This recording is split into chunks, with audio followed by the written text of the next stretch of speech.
Well, well. Look who came home finally. My poor baby has been sitting for quite a while, and I just got her back, so she's dirty and in desperate need of a car wash. But she's still super clean inside as always. I'm excited to finally get moving on her again.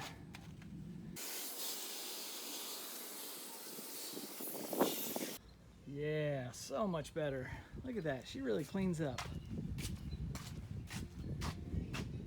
What's up, internet voyeurs? Welcome back to my teeny tiny channel. I'm back on my Foxbody Wagon. Finally, it feels like it's been forever. I finally got this car back home. I just got it started up today. Just went in, kind of cleaned some things up, checked all the fluids, hit it with some starting spray, took a couple times, and she fired right up. Purrs like a kitten. So I've got this thing up on wooden blocks, I guess, that I built to raise the car up, acts like a lift in the driveway. As you may have seen in a previous video, I swapped the rear end in this car with the rear end out of an SVO Mustang. So now I have 373 gears, I have disc brakes in the rear, and I have 5-lug in the rear. Now I have the 5-lug conversion for the front, and I'm going to swap that out next. So that is why I am removing the brake master cylinder, because this will need to be upgraded.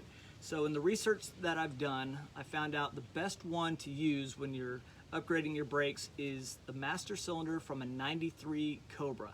There's tons of articles and stuff out there, and there's a great article I read on LMR, late model restoration, and they talk about the bore size of the cylinders and things like that, and all the testing that they've done, they've come up with the best one is from the 93 Cobra, gives you the best pedal feel and travel and all that. So that's what I'm gonna do. So we're taking this one out. I've already got my turkey baster and I sucked all the fluid out. I've just gotta pop the lines off and unbolt it from the booster.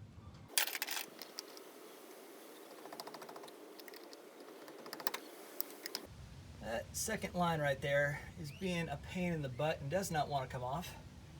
I tried putting a little heat to it. That didn't help me. All it did was heat up the brake fluid and then send it flying up through the reservoir there. So I've got an idea.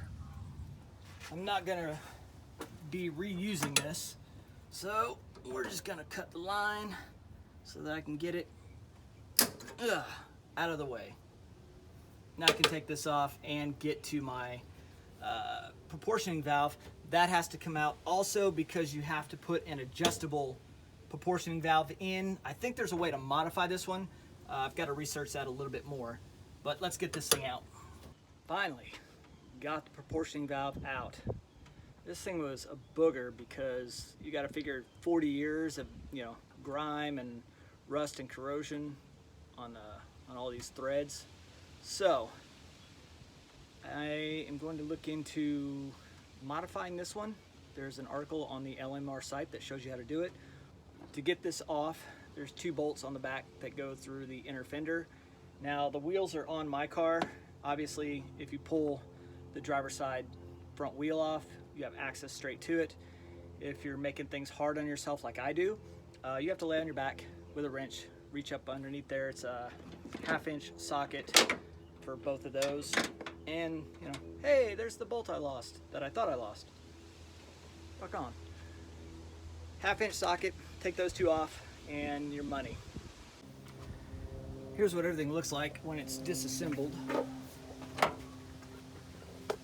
That's where your proportioning valve bolts to, through the fender there, inner fender, sorry. And check it out, look at that.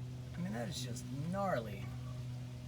I'm pretty sure that booster's coming out and I'm gonna have to replace that.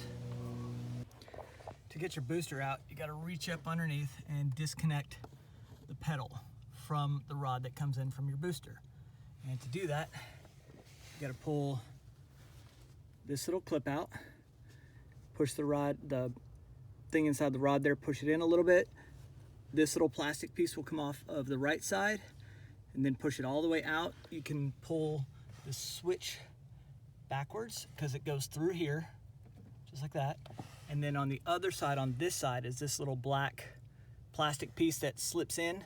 So don't lose those, just keep track of where you put them. Now there's going to be 4 bolts and should be able to pull that booster off from the front.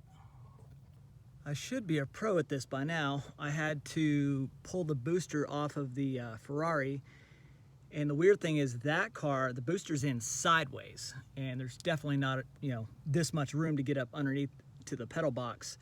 That one was crazy. So this one should be a breeze. We'll see how those 4 bolts treat me. This is almost a look of defeat.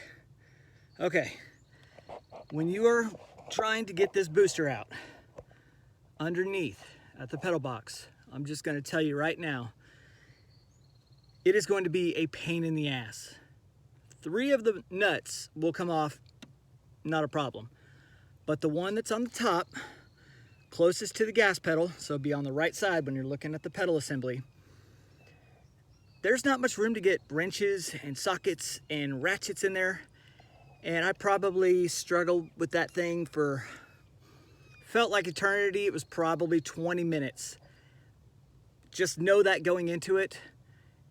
Prepare yourself, give yourself extra time. That top right nut is a bitch to get off. Not because it was on there super tight, it's just there's no room to get your hand in there and really get good access to it. But it's off. Now I can pull this booster out and I'm done ranting. So these things, you call them these nuts. Yeah, 9/16. You gotta wiggle it just a little bit. Come on and wiggle it. It's like it's giving birth. Come on. There it is. Woohoo!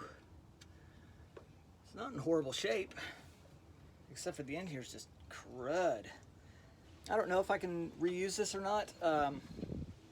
If I can, great, that'll save me some money, but if not, I'll have to go with the one from the Cobra. I'm guessing it's probably a little bit bigger and a little bit better, seeing that this car's 40 years old and the Cobra is now 30. So that's everything I really set out to do today. Let me show you the rear end. If you haven't seen that video, that is the rear end out of the SVO. Well, that's not really a good video of it, is it? You can't really see jack. Huh. I've got to get the cables. I believe they're from a Mark 7. These are the parking brake cables, and then they go down and attach to they go down through that bracket right over there, and that's how they attach. So I've got to get those extensions to make that work. It is starting to get hot out here, and I'm going to be losing my shade pretty soon, so I'm going to call it a day.